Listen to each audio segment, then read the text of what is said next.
Trauma Uncensored. Trauma Uncensored. Trauma Uncensored. Welcome everyone back to another episode of Trauma Uncensored. You are listening to this episode hopefully in the week of June 2nd, which would be Logan's birthday. Happy birthday, Logan. Happy birthday, 18. And if you're listening to this after, well, thank you for joining us. If this is your first episode, highly recommend going back to the episode labeled The Crash. It'll tell you a lot of the context of the why and what behind this podcast. But I'll have Brooke share a quick recap, as we have done for a lot of these first episodes, to kind of get you in the context in case you want to hear this one first. But before we do that, just so you know, this one's going to be covering some question and answers from the launch team that have helped us. And thank you all so much who poured in to help us bring this podcast to life. I'm excited to answer some of these questions. Some of the questions that got submitted were already answered kind of in one of the episodes that we already recorded. And so we're going to be going through some of the ones that we haven't covered so far. But with me here is Brooke Scherer. She is the head behind this podcast and the person that has inspired me and taught me a lot about healing and growing through incredible hardship, and how you can live life carrying it with you while still enjoying and thriving despite the impossible or the unimaginable happening. So Brooke, if you want to say hello and kind of give us some context as to why we're here, and then we could jump into some of the questions, that'd be awesome. Hey, everybody. Thank you for joining us again. Welcome back. And thank you to Andreas for those kind words. That's actually why I'm exposing myself through a podcast and doing what I'm doing, is because nobody else is talking about trauma and grief and loss and mental health awareness. And, it's just not something that's out there. And considering the journey that we've been through and I've been through for myself, it's very important to me to try to start bringing light and awareness, societal awareness to helping people, in these situations, because we just don't give that enough attention, and that unfortunately leads to a lot of negative consequences. So again, I'm Brooke Scherer, and I have been living a life for the past 9 years of a bereaved mama, trauma survivor, and basically just trying to survive in general. I've told many people that, had it not been for some of the work, or for the work that I've done, and by the way, the work that I've done, I believe has been kind of breadcrumbed, placed in my path, but I had to listen to it. There wasn't anybody coming at me saying, you need to do this work and you need to do this work and this is how you're going to heal. I've had to fight to seek out every single step that I've been throughout these 9 years, but they have been amazing steps. I've discovered and uncovered so many resources and amazing therapies and, ways to help me not only live again in life, but thrive.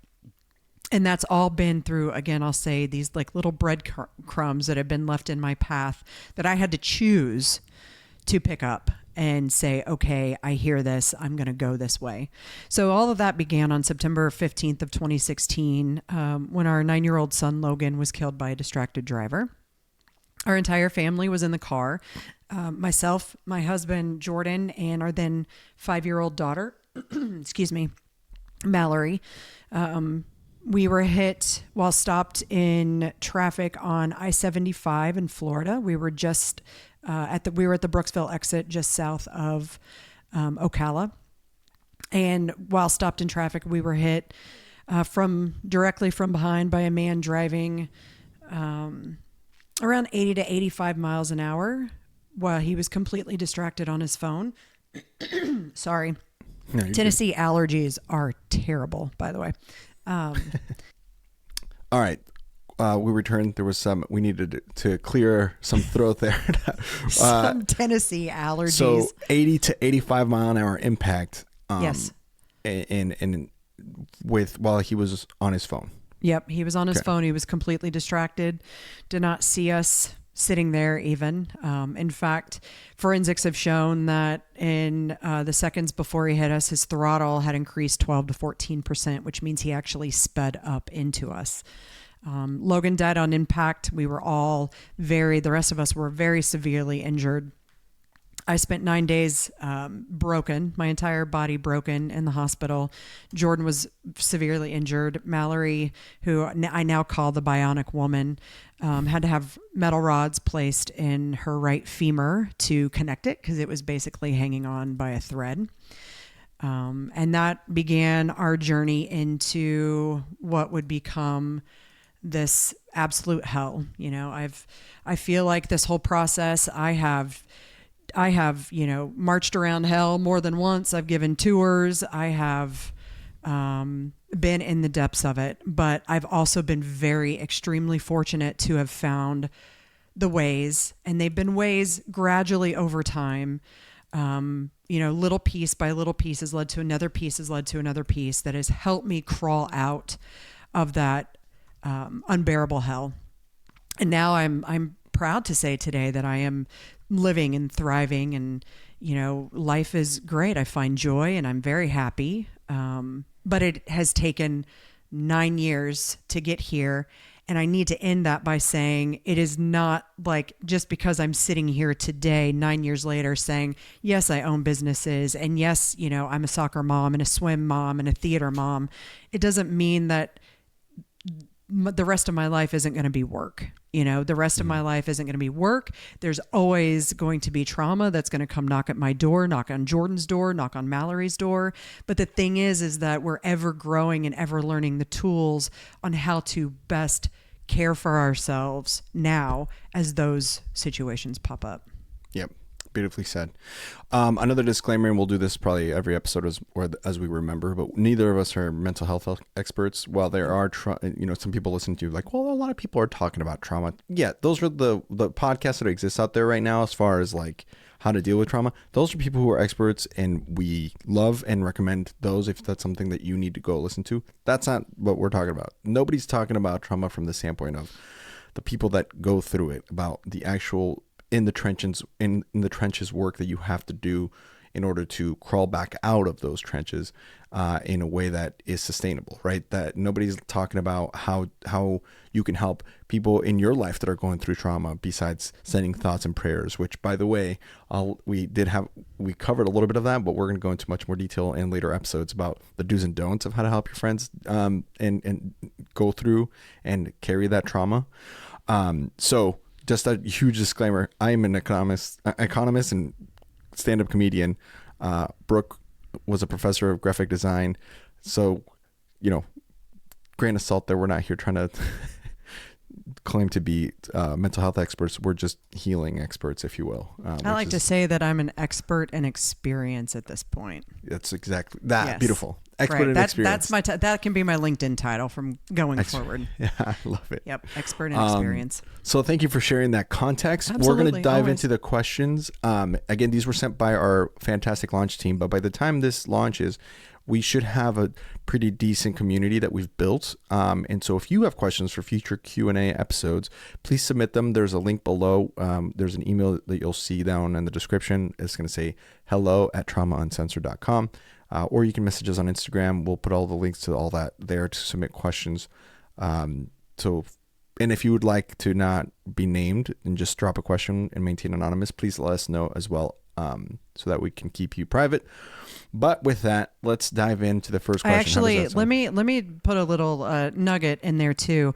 I would love for everyone to know, because as we asked our launch team for these questions, I think there was some trepidation on actually being open and transparent and honest in their questions, afraid that they were going to upset me, afraid that they were going to make me, trigger me into something or whatever. And just know I am sitting here today because I have done the work that allows me to handle, to take on, to answer any question. You will not offend me. You will not upset me. I like to think I have pretty thick skin by this point, but the goal here is to relate to the viewership and to let everybody know that they are not alone, that there are others who are going through and have experienced and have probably thought the same things or had the same questions that you do. So anything is game. I mean, related to the podcast. Yeah. We're not going to like figure out what our t-shirt sizes are. Don't ask that. No. Or, well, but if it's relative to the podcast, relative to healing, relative to trauma, distracted driving, or anything that we talk about on the show, and you need, maybe it's a topic that we had that we didn't dive deeper into, ask us, please. We'll try to get as many questions answered in one episode. All right. So with that, first question from Kristen H. And this is a commentary with a question. So she says, what stood out to me the most was you all referred to it as a car crash, not a car accident. Why is that? So we talked about this actually before. We've touched briefly on it, but that hearing people say accident is a phrase that we work very, very hard to try to correct. And we do it in a lovingly way. I'm not going to yell at you, but I am going to remind people who call it an accident that this was not an accident. There was nothing going on that day that should have caused this crash.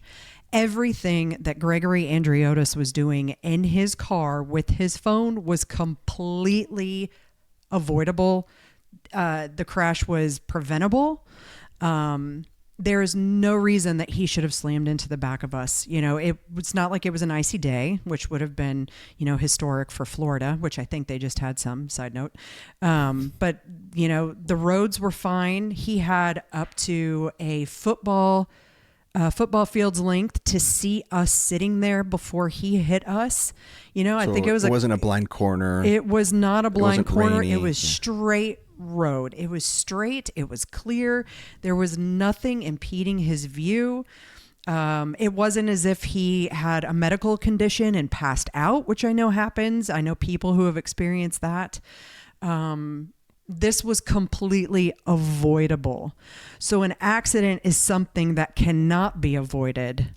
The crash was something that could be avoided, and it was not avoided due to extreme negligence. So, an accident is falling down and scraping your knee. The crash is how we title this. Yeah. And that's beautiful because some people think that words don't matter and it's just semantics and all that. But no. You can't just say, oops, when it was entirely in your control 100% to avoid that. 100% in you might say, control. if it had been raining and, ball tires, hydroplaning, stuff happens, he hits the brakes. In fact, you were able to show later on through forensics that he didn't even hit the brakes. He was, like you said earlier. Yeah, that's what I had said earlier. Gas. Yeah. He hit the grass. He hit the grass. He hit the gas as soon as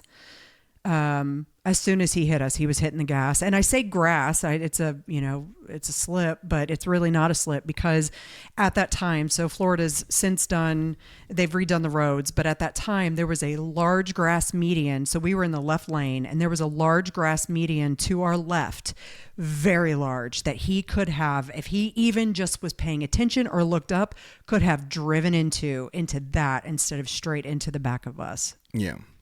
For context, and I did the math, if you're traveling at 80 miles an hour, you will travel a football field, so 100 yards, in 2.5 seconds, right? Which means that's how long it takes for you to be distracted, to just make a case for, if you look down at your phone, 1,000, 1,000, you just traveled 100 yards at 80 miles an hour. Yep.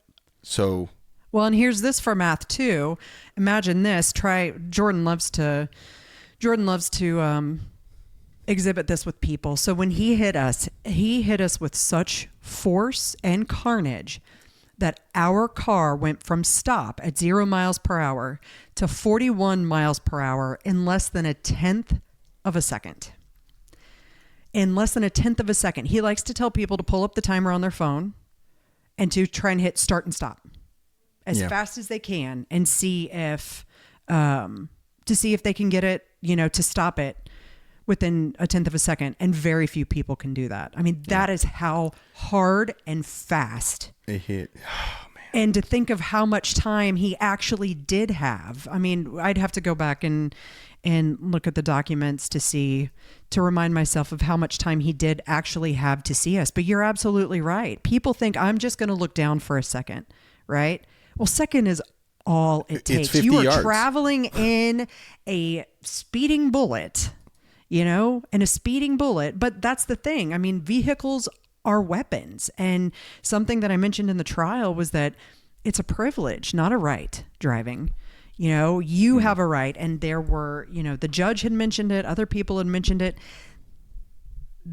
You don't just get in and play roulette while you're driving. You just don't. And that's everything he was doing. Well, I mean, not playing the game, but he might as well have been. Yeah, short of that, he could have been. Yeah, and with that too, I mean, for like context, even because I love Formula One. I love watching these guys are going 200 miles an hour, and they even talk about how when the only time they can actually blink where they're on the track is not through the corners, because when you're going 200 miles an hour and you blink, it actually takes on average between about 1.5 tenths to 2.5 tenths if you're just like doing your regular blinks. Is how long it takes for you to. So in literally a blink of an eye, you went from 0 to 41 miles an hour, right? And the reason that I bring up Formula One is because they have to blink on the straights, because when they blink, they actually lose like 200 yards of vision because they blinked, right? But all of these times might not seem like, they might seem minuscule, but that's the difference between life and death. That's the difference between you could have avoided this to you killed a 9-year-old boy. Like, stop doing that. Well, and I mean, and here's gosh. here's the thing that I know to be true, which I could say that I'm projecting this, but in my experience, as I see people, as I experience people, which there's actually the next question that's coming up is fantastic as a follow-up. Yeah. But, we walked our lives feeling invincible. We did. Jordan and I used to use our phones in the car. I talked about that earlier in another episode. I got my first smartphone once I became a professor at the University of Tampa in 2010, because I had to mitigate the large amount of emails that were just streaming in all the time. And I was like, you know what? I'll just use it at stoplights. Well, then checking email at stoplights became playing Candy Crush at stoplights, which became learning a foreign language while I was on the Selman Parkway, driving to work and driving home from work. And it very quickly becomes an addiction. Very, very quickly becomes an addiction. I never in a million years would have thought this is something that would ever happen to me. So, and I had close calls. I remember once thinking, boy, I'm glad someone wasn't in that lane next to me. So I'm not going to stand here on a pulpit and say, I mean, I am perfect and, this, I never did this. Well, no, I did do that. Jordan did that. Logan from behind us would say, put down your phone, smart kid. Foreshadowing maybe. But people think that they're invincible because that's just how human nature is. Nothing bad happens to you until it does. And what Andreotis was doing at the time, all of the numerous tasks he was performing, every single one could have waited until he had stopped somewhere. In fact, it's infuriating. And I had, whenever I found out the true nature of what was going on at the trial, the moment we took a break, I walked out of that courtroom, and I had been pretty stable throughout most of the trial. But I heard, even through finding out how dire our injuries really were, which we had never learned until the trial, that, I was slowly suffocating and Mallory's were much worse and Jordan's were much worse. Like they stuck a needle like that long in his chest because they thought he was dead. I never knew that. And so that was pretty slap in the face. But I remember we walked out of the courtroom and I kind of scattered as fast as I could to the elevator to go downstairs and go outside and take a breather. And by the time I got in that elevator, I started hyperventilating and screaming, what the fuck was he thinking? I mean, what the fuck? But you know what it is? And I mean, I barely got out of that courthouse. And, you know, I thought I was going to pass out. And Jordan, you know, had me sit outside. And I remember some of his family members were on the other side. And I'm losing my shit. I'm losing my shit because I found out all of the things that could have been prevented that took our son's life and shattered our world into pieces. Yeah. But he didn't think it would happen to him. And neither did the kid that was driving behind me the other day that, you know, I pulled over so he could go around because I didn't feel safe in front of him. And generally I see people driving on their phones and I don't feel so unsafe that I have to pull over. But that kid, I did, you know, and we're all learning from each other, learning that it's okay to do this. It's okay to be on our phones, thinking that it's not going to happen to us until it does. Yeah. Yeah. And well, I mean, that could be a whole different episode of. So we'll talk about that. Oof, I have so many thoughts on that, but we got to get into, we'll go into the next question. Take all the notes.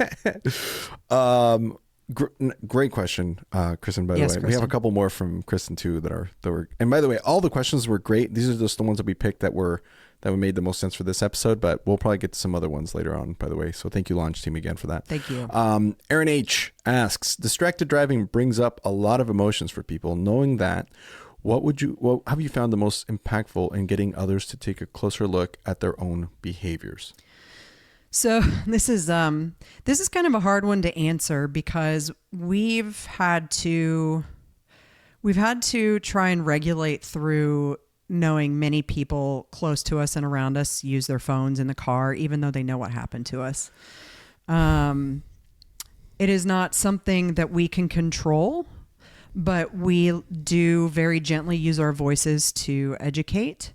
And most of the time when we do, we are met with extreme gratitude for bringing it up. And we constantly get people who tell us, thank you for sharing your story. I completely look at, you know, driving with my phone differently. I put it away. People are using Siri now, which is fantastic. Mm-hmm.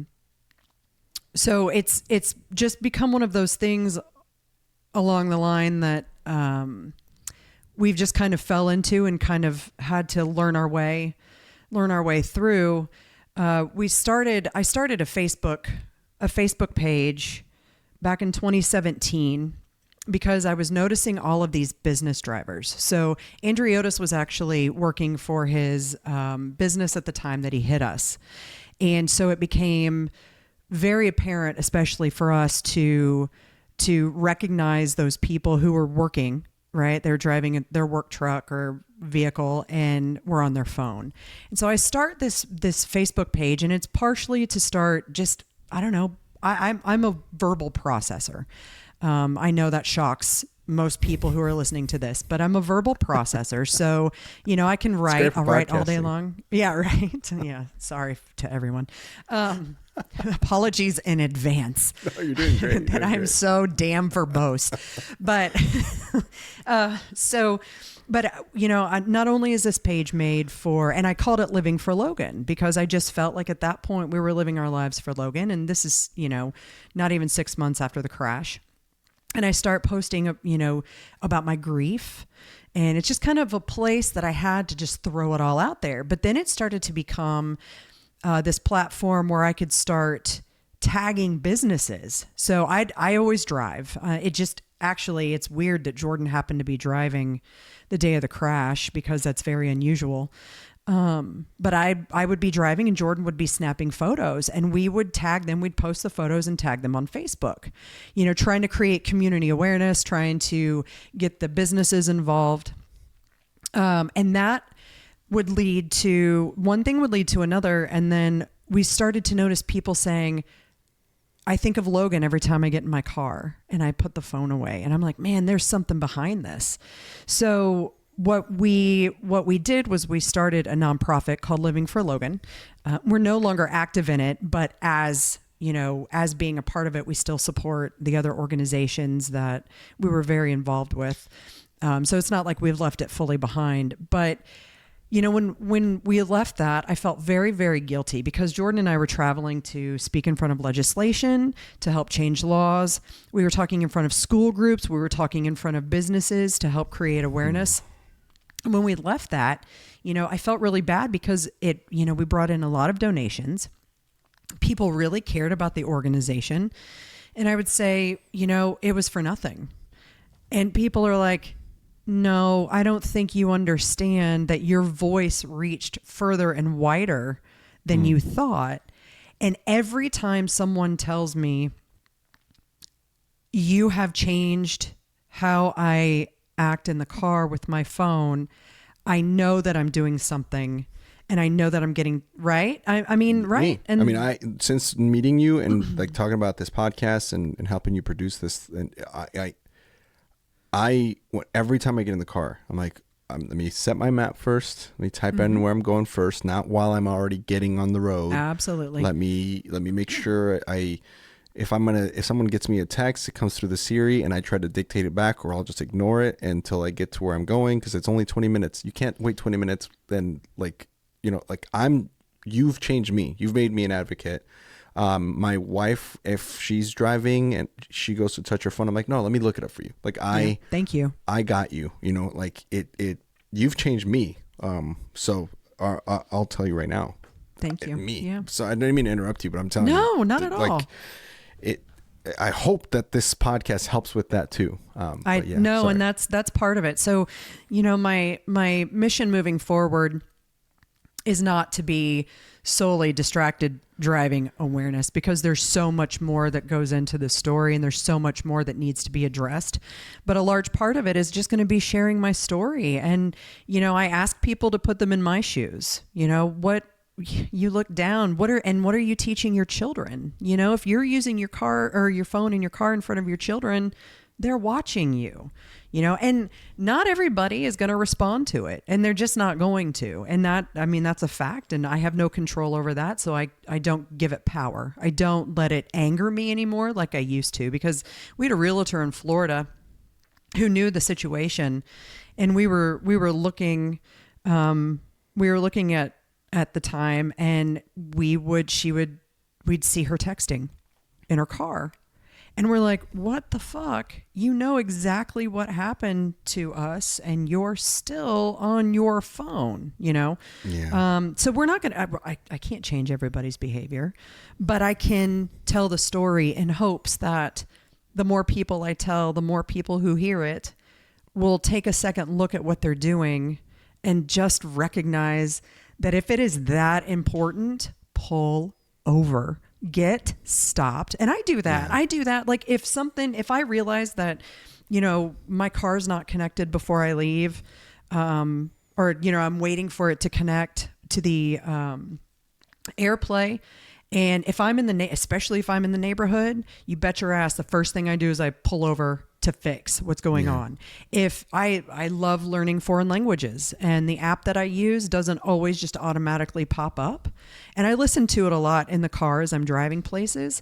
And if it wants me to actually open the phone first to get it started, I pull over. If I can't pull over, well, I guess I'm missing the lesson until I get stopped and, can open it up. It's just it seems like common sense. And I think people know that it's wrong, but it hasn't happened to them and they haven't caused something. So they just kind of shove it back, into the recesses. But thankfully we're getting to people before that happens too. And it's worth noting too, we're talking about distracted driving. We're not talking about texting and driving. We're talking about Daniel Tosh has a whole bit about this where he talks about, he goes, it's so stupid that there's laws against texting and driving instead of like just a more broad idea of don't be distracted when you're driving. He goes, you know what you can do? He goes, you legally can't text and drive, but you know what you can do? Write a letter longhand. Right. Or whatever. Like, let's put our mascara on while we're driving. At one point is just stupid, and can we just all like wake up? He has a bit and he's like, can we just all freaking realize you could kill, first of all, even if you're not going to do it for the fact that you could kill someone, you could kill you. Right. Like Andrew Otis survived miraculously. I don't know how he didn't die in the car crash, but he could have died, and so could you. Like, just put yourself first. If you're that selfish that you need a text and drive, if you're going to be that selfish, frickin' you can die, right? You know how many times I have attempted to put myself in his shoes to think about what he's lived with all this time, wondering if he's even cared. I mean, during sentencing, he, wrote us a letter and read it, or, he read us a letter that he had written. And I'm sure that there's remorse there, but is it remorse for the fact that he was doing it and killed a 9-year-old, or is it remorse because he fucked up and is now serving 30 years in prison, which he did try to appeal last November? And what constitutes saying, I created this horrific carnage, I killed a 9-year-old boy, and then I broke a family into pieces, but I don't deserve to spend to have consequences. Yeah. I mean, right before the trial, he came at us just a few days before the trial. He came at us with a plea deal, serving 1 year in prison, 2 years probation. I'm going to leave that right there. Yeah, would you, if you were in my shoes, or put yourself in my shoes, right? What a slap in the face. 7 years later, after he killed our son, 5 years since the trial had begun, or, everything, that whole process had begun, not a peep from that man. And a few days before, because I think the concern was ever growing that, oh shit, I might actually be in trouble here. He asks us to plea with him for a year in prison. Now, I am serving a life sentence because of what you did. Yeah. And you were thinking a year. And then he tried to appeal out of it. And I know there have been people who have been like, that man, people murder people and don't go away for that long. And I'm like, well, first of all, if this was your kid, what would you fight for? Yeah. And second of all, how is killing a 9-year-old boy not what you suggest? Yeah. I don't give a shit if he thinks it was an accident. If the intentions, so it's like, I didn't mean to kill. I don't. Okay. But you meant to be on your phone. And that was to send that email or whatever the fuck you were doing. Oh, no. We'll talk about all that later for sure. But that was the thing what the goal to prove in court was that it was a wanton disregard for human life.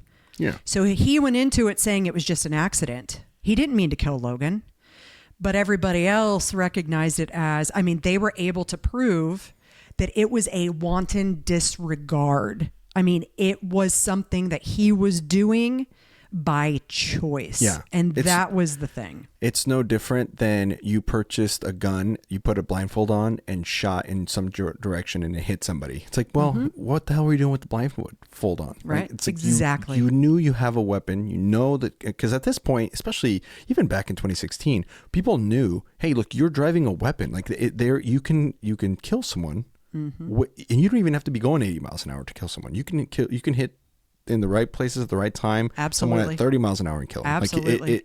You can kill someone so easily. That's why you don't give 10-year-olds cars, right? Like there's a reason why you have to be a certain age to drive in general, right? And so the fact that you can kill someone is like there's a responsibility to that, and you fail to take that responsibility seriously. So now you have to face these consequences.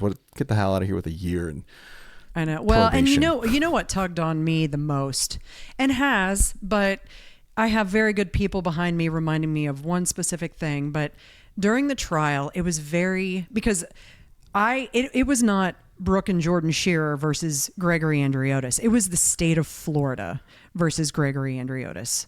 And so I had no control over any of this. The only thing that I had control of was that without me being there to testify, this trial would have there would be no case. It'd fall apart, yeah. Yeah. Which, no pressure there, right? But Oh, what was I saying? See, look, I got so excited I No, lost no, my it's thought. okay. We were talking about the fact that you were the state was the one that was it was the state Right. versus Oh, right, him. right. So, it was the state that brought the charges against him. We were simply there as, needed supporters, right? As witnesses, essentially. As Or testimony, witnesses, yeah. right? So it wasn't us who. I mean, a jury convicted him, and a judge sentenced him.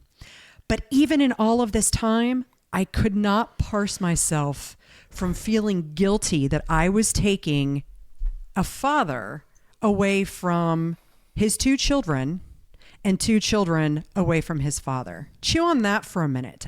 I could not, I was going, this isn't fair. What am I doing?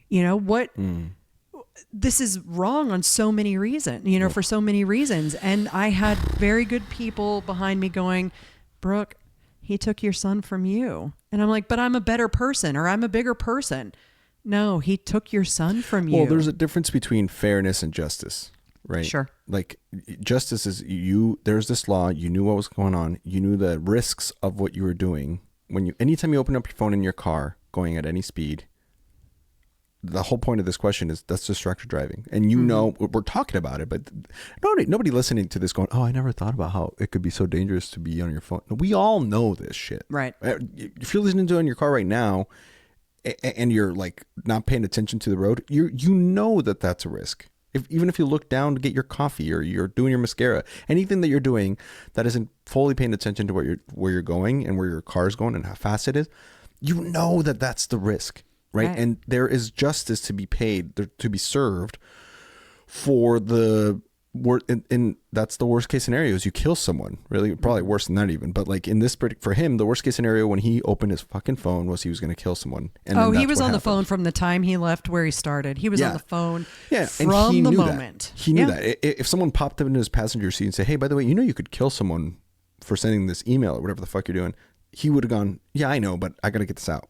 Mm-hmm. You know what I'm saying? Like, it's not like it was new. This is the first time he'd open a phone in a car. Right. He knows this. We all know this. And so I think it's a huge, and it speaks a lot to your character that while this is happening and you're thinking about his kids and his fatherhood, that's a beautiful sign of morality and a beautiful sign of fairness and compassion. That's great. But at the end of the day, justice has to be served.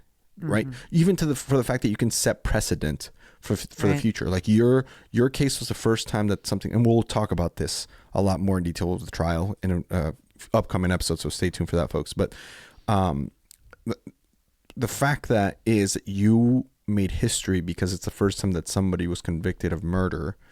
Not murder. He was convicted of vehicular homicide. Sorry, a vehicular homicide. And sentenced to 30 years. In the future, your case will be referred back to because even just for the sake of all the future moms that God forbid but will lose a son or a husband or whatever, right? That needed to happen. And not out of like he took yours. I mean, I appreciate whoever said that to you. That's fine.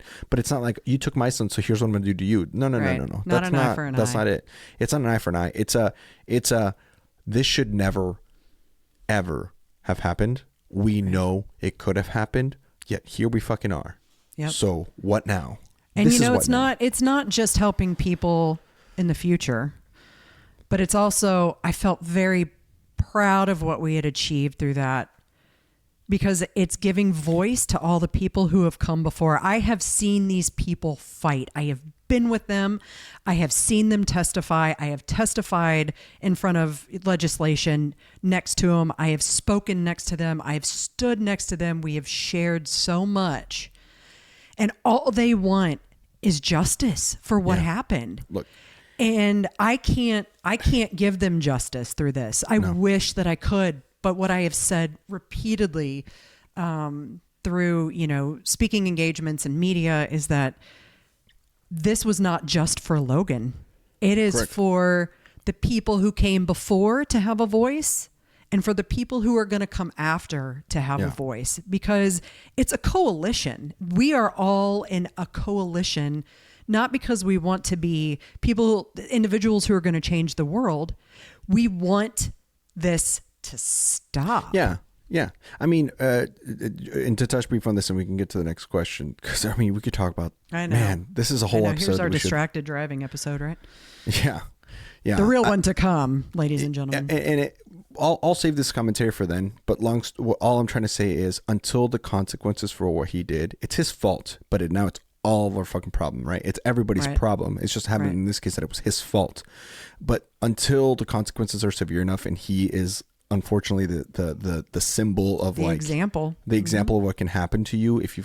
The same thing goes when drunk driving started happening, right? Like a lot of the reason why people don't drive drunk anymore, like the ones that should be or could have driven drunk and decided not to, it's not because there are some more ethics when you're drunk that you're like, oh no, it's because it sucks really, really, really bad if you get caught drunk driving, right? Like, and that's what it should be. If you hit someone and kill them when you're distracted driving because you were texting or whatever the hell you were doing, this is what can happen to you. And if everybody understands that, a lot of less people are going to do it. Not out of the morals, but out of just to avoid the consequence, you know? Let's remove, though, just the hitting and killing someone. What if you just simply hit someone and injure someone? Yeah. You know? Like what that, I mean, that, yeah. Or, I mean, or you know, it's just all of that scope, just like, you know, Candy Lightner pushed for so hard with, you know, when she created Mad, and she's done amazing things, but you know, it's not just I'm going to kill someone.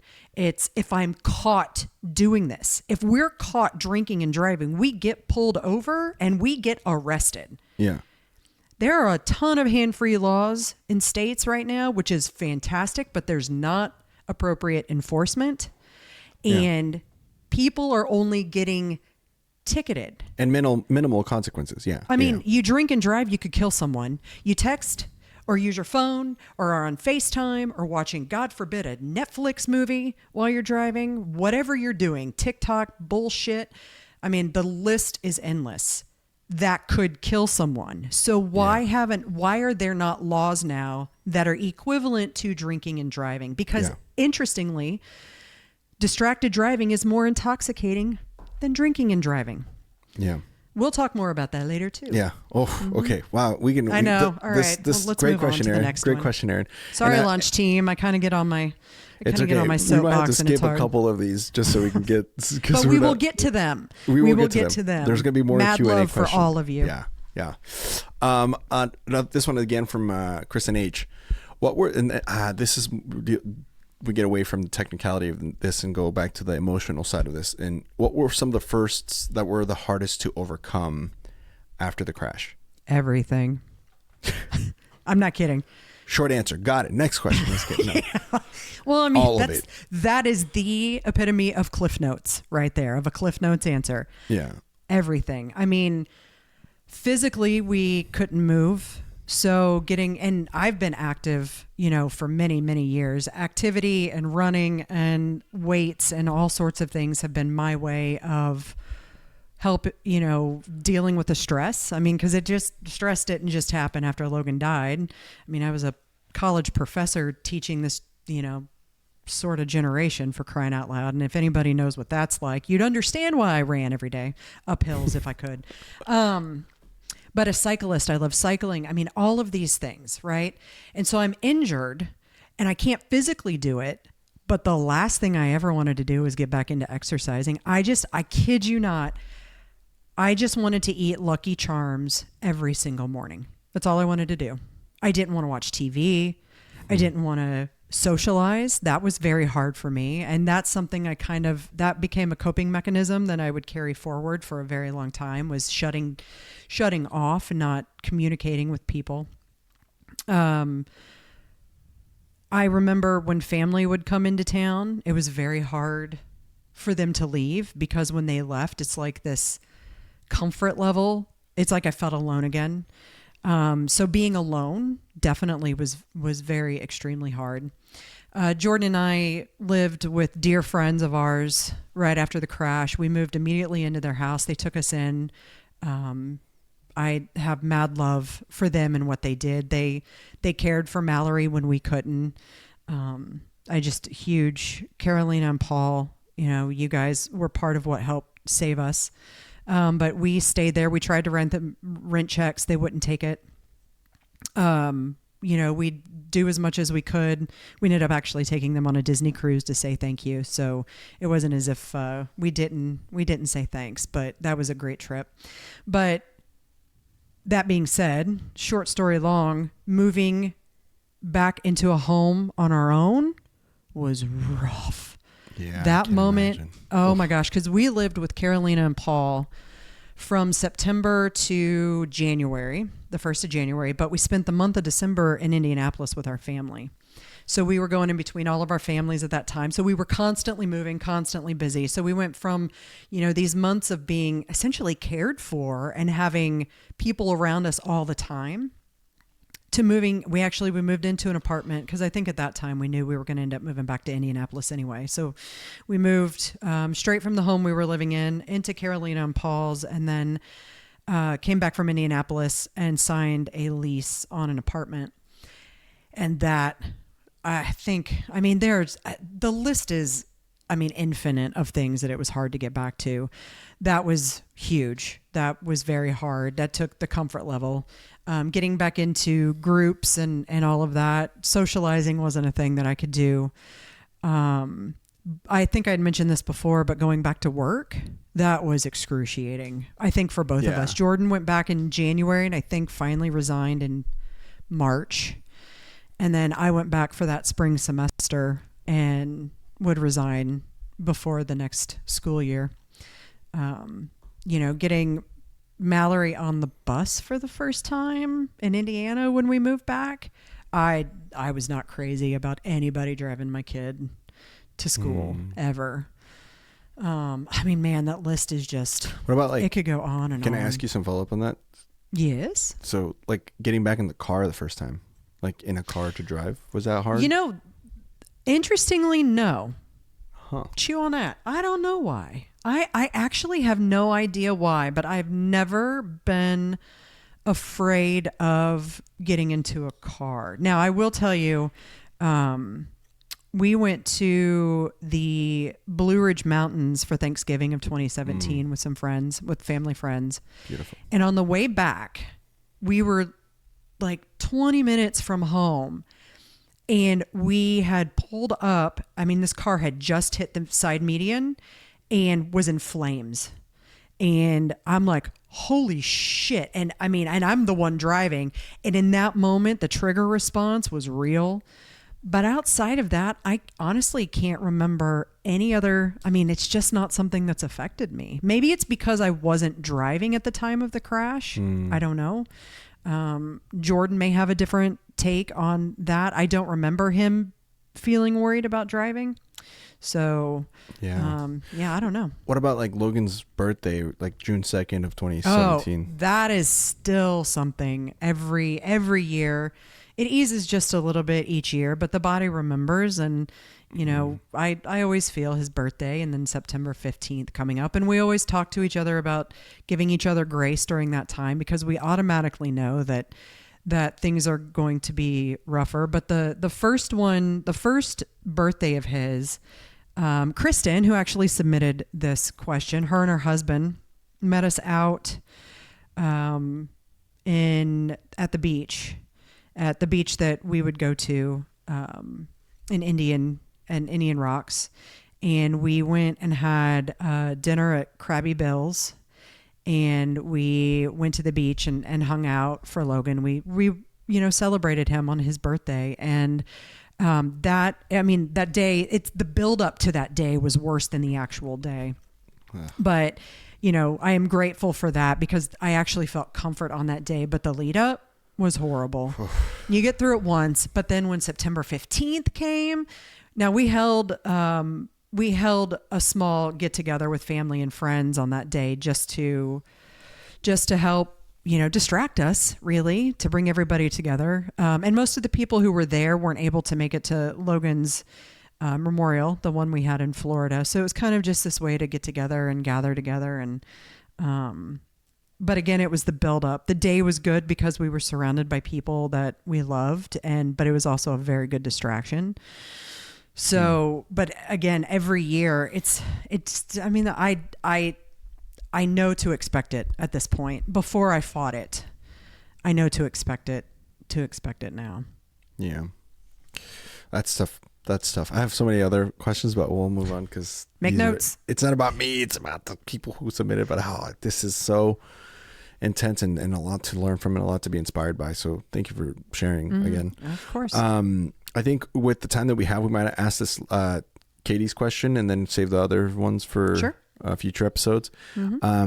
Katie S asks, I guess this one's more grief related, but how do you keep Logan present in your home now that he's gone, especially for Mila, who never knew him? So a lot of people, I think, are surprised by the fact that Logan remains a part of our everyday lives. I know a lot of people grieving and who have experienced trauma and loss. And a lot of, I mean, we've talked about this before, a lot of the people surrounding us, if you don't talk about it, then it didn't happen, right? If you don't talk about it, then I can't feel it. But, you know, I'm sitting in my office here and I have Logan's name in blocks up on one shelf. I have string art that he did. The last piece of art he ever created is up on a shelf. I've got artwork back here from him. And I mean, interestingly, so this is Logan's band from Disney when we had Disney passes. I sit here and I hold this, you know, through these episodes as we're recording. I take it to me. It was on my wrist the entire time we were in the trial. I wear it on his birthday. If we travel, you know, it's not that I need a reminder that he's there, but it just, you know, he'll always be a part of my being. I mean, I gave birth to him. So literally we share the same DNA. But this, because he was so happy, it made him so happy. This is a good thing. And I can actually, you know, fortunately I have small wrists, so I can actually wear it. But he's everywhere. We have photos of him everywhere. Excuse me. I'm telling you, it's bad here in Tennessee with allergies now. It really is.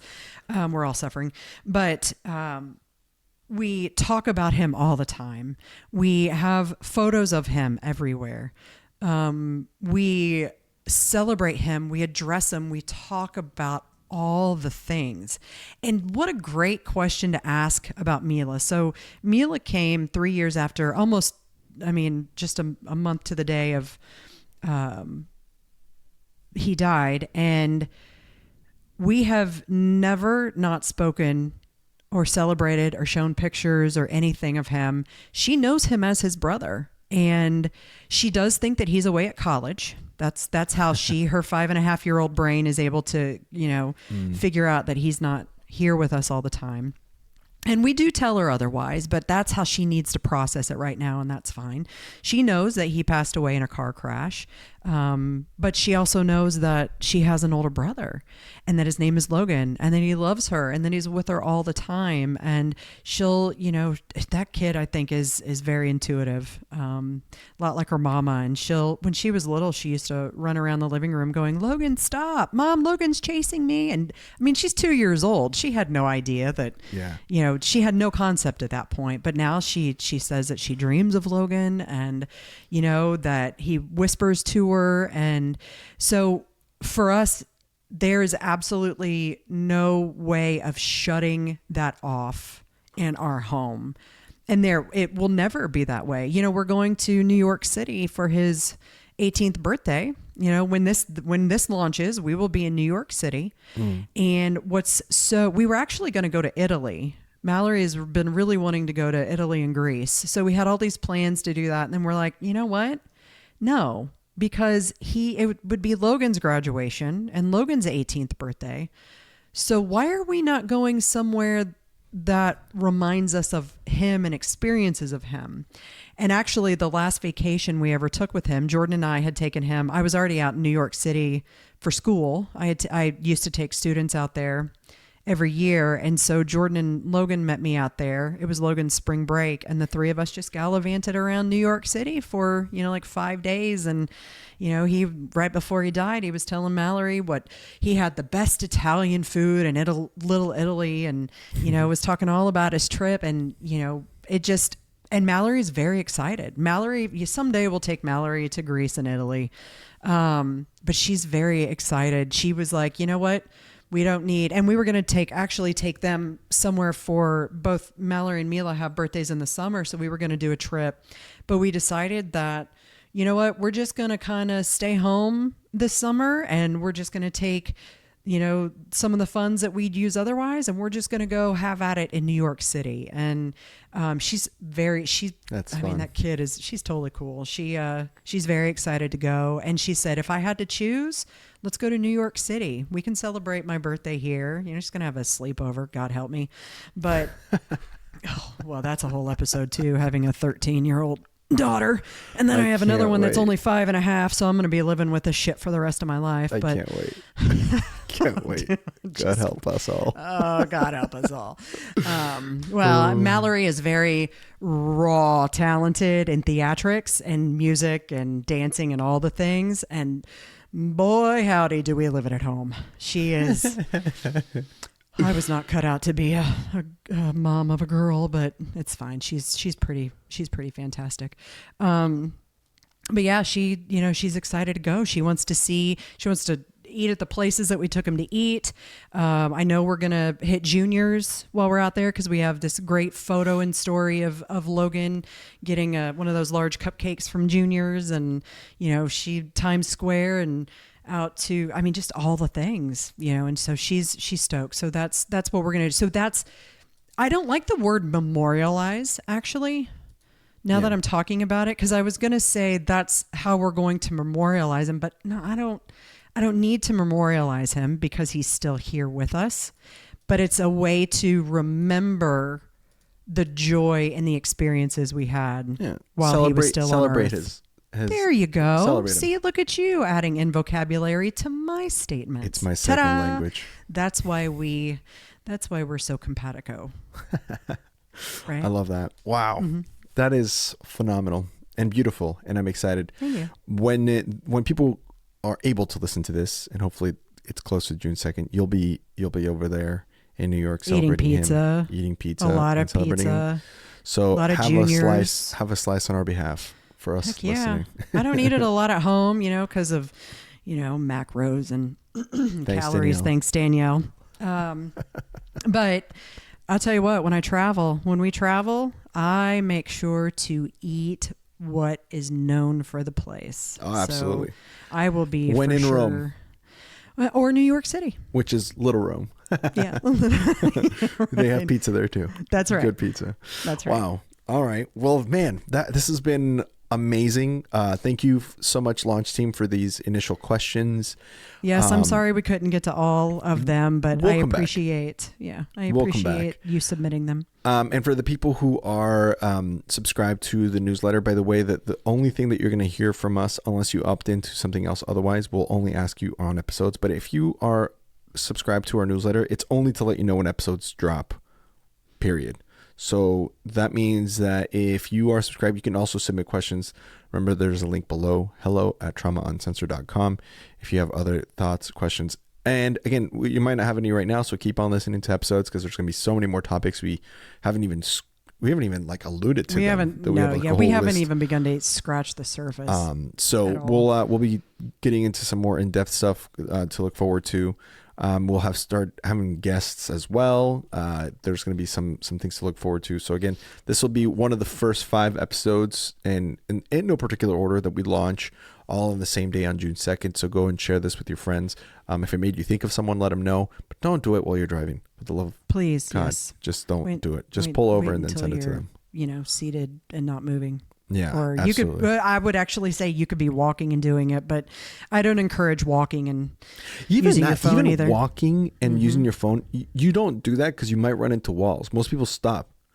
You do it when you're walking. Why would you do it when you're driving? You know what I'm saying? Right. If you're walking on the sidewalk, do people actually not do it while they're walking? Because I see I've seen people stop because they might trip on on the lip of a curb, or like the sidewalk isn't even sometimes, or step out in front of a car. Yeah. So they or just a bus. I've seen people stop walking. Well, if you could do that when walking, you should definitely. You can't kill someone with your feet walking. You should definitely do it when you're driving a weapon, amongst other weapons.